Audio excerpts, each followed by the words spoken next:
बैंगलोर में एक छोटा सा टिफिन सेंटर है जिसे एक ओल्ड अंकल आंटी चलाते हैं और लोग वहाँ इडली या डोसा से ज़्यादा उनकी चटनी के लिए आते हैं। मैंने जब आंटी से पूछा कि इस चटनी में ऐसा क्या खास है तो पता चला कि इसमें ना जिंजर पड़ता है और ना ही गार्लिक, और एक सीक्रेट इंग्रेडिएंट होता है जो आंटी ने बिल्कुल भी गेट कीप नहीं किया। बड़े प्यार से मुझे पूरी रेसिपी बता दी। तो आज मैं आपके साथ वही बैंगलोर टिफिन सेंटर वाली चटनी शेयर करने वाली हूँ। सबसे पहले एक पैन में बिल्कुल थोड़ा सा तेल डालेंगे और उसमें ऐड करेंगे हाफ कप पीनट्स। और प्लीज़ इसी कप से आगे के सारे मेजरमेंट्स लेना क्योंकि आंटी ने इस रेशियो को लेके मुझे बार बार बोला था। अब इन्हें लो टू मीडियम फ्लेम पे हम रोस्ट करेंगे। एकदम डार्क नहीं होना चाहिए, ओके। बस हल्का सा कलर आना शुरू हो जाए उतना ही काफ़ी है, क्योंकि पीनट्स ज़्यादा रोस्ट हो जाते हैं ना तो चटनी का टेस्ट थोड़ा बदल जाता है। वैसे क्या आपको पहले पता था कि बैंगलोर टिफिन सेंटर वाली चटनी में जिंजर और गार्लिक नहीं पड़ता? मुझे कमेंट्स में ज़रूर बताइएगा। अब जैसे ही पीनट्स में ऐसे छोटे छोटे ब्राउन स्पॉट्स आने लगेंगे ना, तब हम इसमें हरी मिर्च ऐड करेंगे। आप 3 से 5 हरी मिर्च ऐड कर सकते हैं। मेरे बच्चे तीखा नहीं खाते इसलिए मैंने सिर्फ 1 मिर्च डाली है, और वैसे भी ये वाली मिर्च काफ़ी तीखी है। अगर आपको स्पाइसी पसंद है तो इतनी क्वांटिटी के लिए आप आराम से 4 से 5 मिर्च डाल सकते हैं। अब इसमें ऐड करेंगे 8 से 10 कड़ी पत्ते और 4 से 5 पुदीने के पत्ते। अगर आपके पास पुदीने के पत्ते नहीं हैं तो आप स्किप भी कर सकते हैं। और एक बात का ध्यान रखना, कुछ भी जलने मत देना, बस लगातार सब चलाते रहना। सिर्फ 10 सेकेंड इसे चलाने के बाद हम इसमें ऐड करेंगे 1/4 कप चटनी दाल। मतलब जितने पीनट्स हमने डाले थे ना उसका आधा चटनी दाल डालेंगे। चटनी दाल को रोस्टेड ग्राम दाल भी बोलते हैं, कन्नड़ा में इसे हुरीगडले कहते हैं। और ध्यान रखिए ये चना दाल नहीं है, इसे हम ऐसे ही खा भी सकते हैं। इसे भी बस 10 सेकेंड के लिए लो फ्लेम पे रोस्ट करेंगे और फिर ऐड करेंगे एक छोटा सा टुकड़ा इमली का। मेरी वाली इमली थोड़ी ज़्यादा पोटेंट है इसलिए मैंने बहुत ही कम डाली है। अगर आपकी इमली इतनी स्ट्रांग नहीं है ना तो आप थोड़ी ज़्यादा भी इमली ऐड कर सकते हो। अब जितने पीनट्स हमने लिए थे ना उतने ही exact same fresh coconut add करना है। हाँ, वही कप यूज़ करना क्योंकि आंटी ने बोला था कि इस चटनी का पूरा मैजिक जो है वो इस रेशियो में ही होता है। तो जितना पीनट्स लिया था हमने उतना ही हमें कोकोनट लेना है और उससे आधा हमें चटनी दाल लेना है।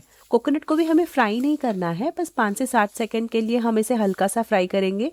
ज़्यादा रोस्ट नहीं करना है वरना कोकोनट का जो फ्रेश टेस्ट है ना वो चला जाता है। और बस गैस बंद करके अब इन सबको हम पूरी तरह से ठंडा होने देंगे। अब इन सबको हम एक मिक्सर जार में ट्रांसफर कर लेंगे। और अब आती है वो चीज़ जिसके बारे में आंटी ने मुझे स्पेशली बताया। उन्होंने बोला था कि इस चटनी का असली टेस्ट इसी एक इंग्रेडिएंट से आता है और वो है शैलट्स। इन्हें सांबार अनियंस भी कहते हैं। देखने में छोटे होते हैं लेकिन टेस्ट में बहुत बड़ा डिफरेंस ले आते हैं। मैंने यहाँ सिर्फ 2 ऐड किया है, लेकिन आप 3 शैलट्स भी ऐड कर सकते हैं। अगर आप शैलट स्किप करोगे ना तो चटनी अच्छी तो बनेगी लेकिन जो बैंगलोर टिफिन सेंटर वाला टेस्ट है ना वो थोड़ा सा मिस हो जाएगा। अब इसमें नमक और बिल्कुल थोड़ा सा पानी डाल के इसका एक दरदरा सा पेस्ट बना लेंगे। इसे एकदम स्मूथ नहीं करना है क्योंकि होटल वाली चटनी में थोड़ा टेक्सचर होता है। और अब इसमें ऐड करेंगे हम थोड़े से धनिया पत्ता। धनिया को शुरू में नहीं डालना है वरना चटनी का कलर पूरा ग्रीन हो जाएगा। वैसे तो टिफिन सेंटर्स में इस चटनी को ग्राइंडर में बनाया जाता है। अब इस चटनी को एक बोल में ट्रांसफर कर लेंगे और कंसिस्टेंसी के हिसाब से थोड़ा थोड़ा पानी डाल के इसे पतला कर लेंगे। बैंगलोर के टिफिन सेंटर्स में ये चटनी थोड़ी फ्लोई होती है तो आप भी उस हिसाब से एडजस्ट कर सकते हो। अगर टिफिन में देना है और लीकेज होने का डर है तो आप इसको थिक ही रख सकते हो। अब एक लास्ट स्टेप बचा है तड़का देना, और सच बताओ इसी तड़के से चटनी का मजा दुगना हो जाता है। थोड़े से तेल में सबसे पहले डालेंगे थोड़ा सा चना दाल। अब ये वाला जो है ये प्रॉपर चना दाल है, चटनी दाल नहीं। उसके बाद थोड़ा सा उड़द दाल डालेंगे और जैसे ही इनका कलर चेंज हो जाएगा उसमें डालेंगे मस्टर्ड सीड्स। और जैसे ही ये क्रैकल करने लगेंगे ना इसमें डालेंगे करी लीव्स और ड्राई रेड चिलीज।